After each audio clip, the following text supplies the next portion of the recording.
Сәлеметсіздер ме оқушылар? Бүгінгі сабағымыздың тақырыбы қазақтың қаһарман ұлы. Здравствуйте, ученики! Тема урока – сын казахского героя. Оқушылар, бүгін біз Бауыржан Момышұлы тақырыбын әрі қарай жалғастырамыз. Жаңа сөздер, новые слова. Менімен бірге қайталаймыз. Қаһарман, герой.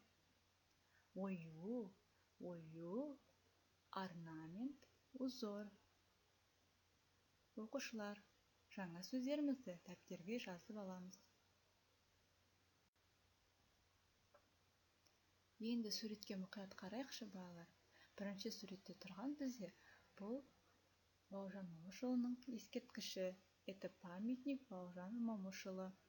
Екінші сурет, балалар, бұл Бауыржан Момышұлы өзінің отбасымен түскен. Это семья Бауыржана Момышұлы. Ал үшінші сурет Бауыржан Момышұлының музей үйі. Это дом-музей Бауыржана Момышұлы. Ал мына суретте оқушылар Бауыржан Момышұлының ұлы Бақытжан Момышұлы бейнеленген, және оның әйелі Зейнеп Ахметова және оның ұлы Ержан. Бақытжан Момышұлы әкесі сияқты жазушы, аудармашы. Бақытжан Момышұлы тоже писатель и переводчик.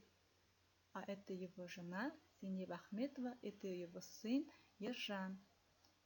Зейнеп Ахметова бұл да жазушы.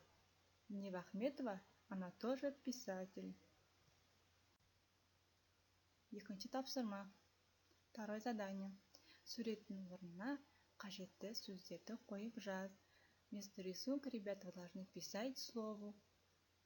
Например, мысалы, намысты нанға сатпа. Яғни сіздерге беріп тұрған сурет нан.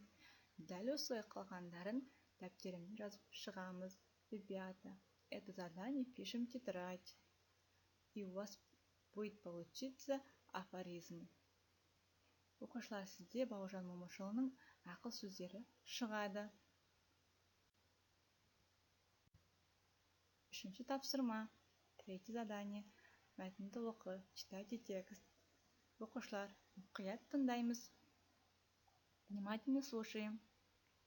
Бауыржан Момышұлы суретті жақсы салған. Бауыржан Момышұлы хорошо рисовал. Өзі салған автопортретінің бірнеше нұсқалары бар.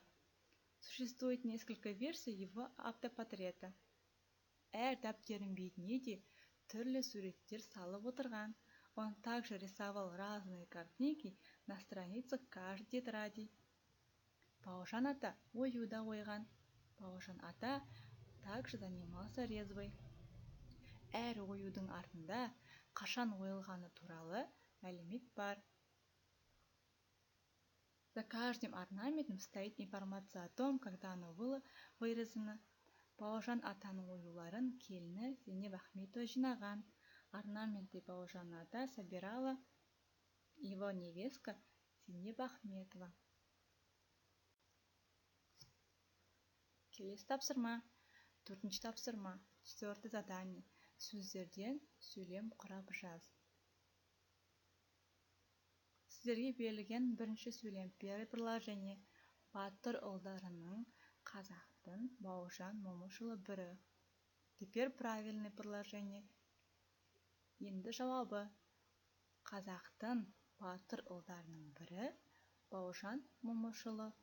Дәл солай қалған сөйлемдерді дұрыс құрастырып жазамыз. Яғни бұл тапсырма сіздердің оқулықтарыңыздағы 28-ші бетте берілген. Бүгінгі тақырып түсінді деп ойлаймын. Сау болыңыздар.